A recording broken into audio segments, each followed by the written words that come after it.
ม่ปามค่ะวันนี้นะคะแม่ปามก็ไปจ่ายตลาดมานะคะก็ไปซื้อหมูเปรี้ยวนะคะมีความนิ้ว นิ้วเหลืองนะคะหั่นขมิ้นมานะคะโขลกขมิ้นมานะคะไปซื้อหมูเปรี้ยวมานะคะวันนี้แม่ปามจะทำเมนูต้มกะทิหมูเปรี้ยวนะคะเดี๋ยวเรามาดูกันก่อนว่ามีอุปกรณ์อะไรบ้างนะคะก็มีนะคะหมูเปรี้ยวเมื่อกี้ดูแล้วหมูเปรี้ยวนะคะมีกะทิค่ะกะทิที่ขาดไม่ได้เลยนะคะก็คือกะทิอัมพวานะคะตามด้วยฟักเขียวนะคะภาษาใต้เรียกว่าขี้พร้านะคะคือฟักเขียวนั่นเองนะคะฟักเขียวอ่อนนะคะแก่ก็ได้แล้วแต่แล้วก็มะเขือเทศนะคะขมิ้นโขลกนะคะแล้วก็ใบมะกรูดนะคะสังเกตว่ามื้อนี้ของแม่ปามนะคะไม่มีเครื่องปรุงรสใดๆเลยเดี๋ยวเรามาเปิดแก๊สกันก่อนนะคะโทษทีค่ะเปิดกระทะไฟฟ้า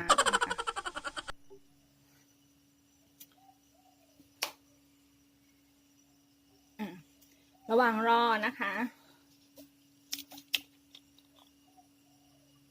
เราก็ใส่กะทิลงไปเลยค่ะ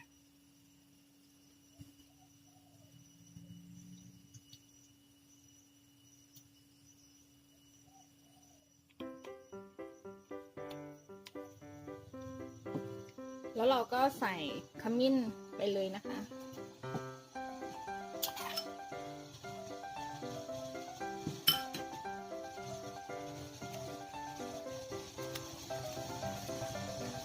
ระหว่างนี้เราก็แกะถุงหมูเปรี้ยวพรางๆนะ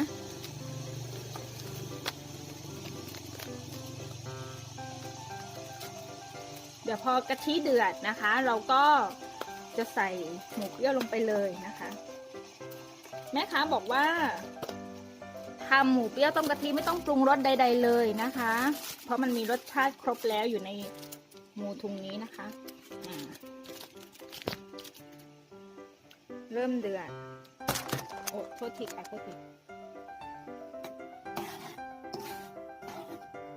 สีเหลืองนะคะอ๋อ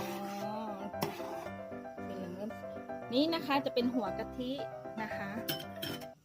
เขาบอกว่าจะเป็นนี่นะคะสามารถใส่น้ำเพิ่มได้นะคะแม่ปามใส่ลงไปเลยนะคะใส่ลงไปแบบนี้เลย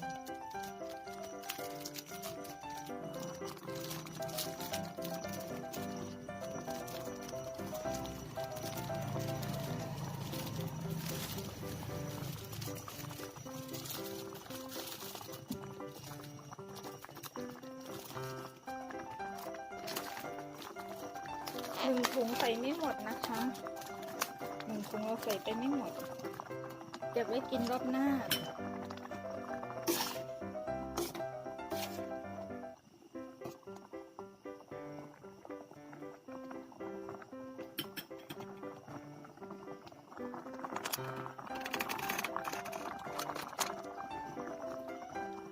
ใส่ฟักเขียวลงไปเลยนะคะ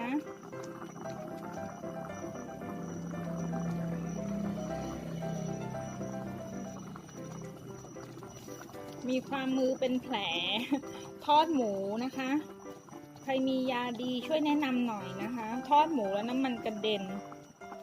นะคะลูกๆชอบกินหมูทอดน้ำมันกระเด็นแม่บ้านก็ต้องมีร่องรอยจากการผ่านศึกมาเป็นธรรมดานะ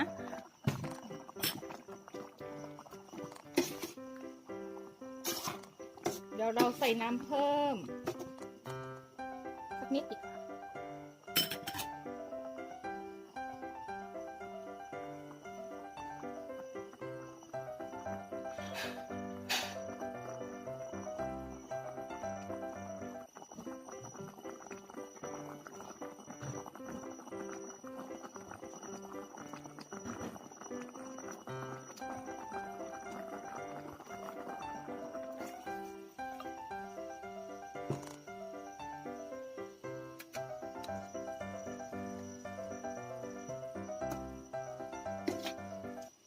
เรารอให้เดือดนะคะ รอให้เดือดแล้วก็รอให้ฟักเขียวเนี่ยนุ่มตัวแล้วเราพอใกล้จะเสร็จแล้วเราก็ใส่มะเขือเทศและตามด้วยใบมะกรูด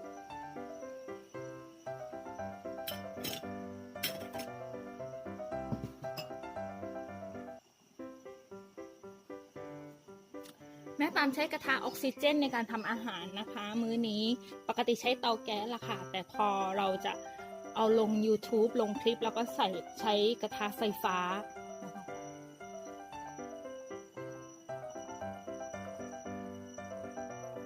เริ่มเดือดบ้างแล้วนะคะ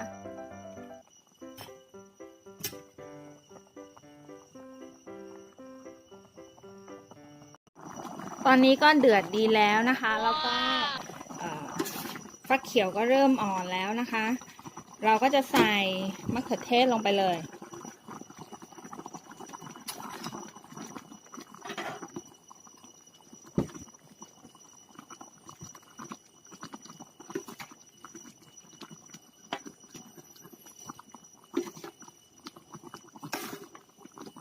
ใครมีสูตรเคล็ดลับนะคะมาแชร์กันได้นะคะการทำต้มหมูเปรี้ยวนะคะต้มกะทิหมูเปรี้ยว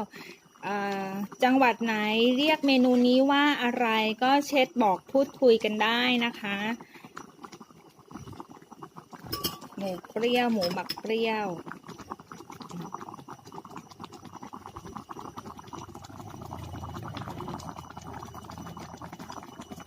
ชิมรสแล้วนะคะ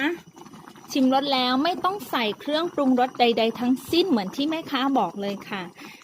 เขาหมักมาได้แบบพอดีเลยนะคะแล้วก็แม่ปาไม่ใส่ผงชูรสไม่ใส่ผงปรุงรสใดๆทั้งสิ้นด้วยนะคะโอเคค่ะเริ่มได้ที่แล้วแม่ปามก็จะใส่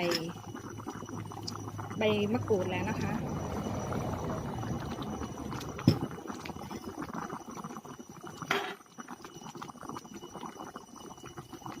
จริงๆแล้วสามารถใส่พริก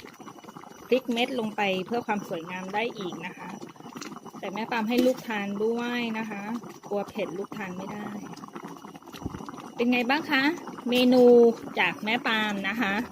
หมูเปรี้ยวต้มกะทินะคะก็ขอฝากช่อง Happy Day ไว้ด้วยนะคะอาจจะมีเมนูแปลกๆใหม่ๆมานำเสนอกันก็อย่าลืมกดติดตามเพื่อเป็นกำลังใจกันด้วยนะสำหรับวันนี้แม่ปามไปก่อนนะจ๊ะรักนะคะทุกคนบ๊ายบาย